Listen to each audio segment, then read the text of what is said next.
Imagine a world where you've saved money to invest into your sleep experience. You did research, you made an investment, you've waited patiently as your mattress is being assembled and built by hand. And the day has finally come. Your mattress has arrived in a box.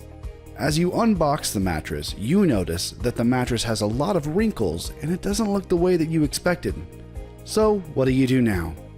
How do you remove wrinkles from your mattress? The answer is a simple process that we'll walk you through right now. Step 1. Don't delay in opening your mattress. The longer your mattress sits in the box fully compressed, the more time it's going to take for you to remove the wrinkles. Step 2. Get a steamer. An iron will work, but you need to be very careful to not scald the fabric with direct heat from the iron.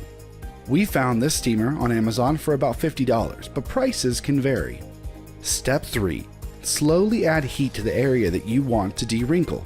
It's important that you remember to not turn your steamer on high and immediately start pressing it against your fabric.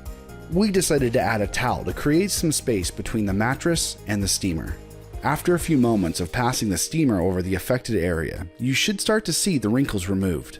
We hope that this answers a question that you might have, and if you have more questions about how to care for your mattress, please reach out to our team by email at sales@namattress.com.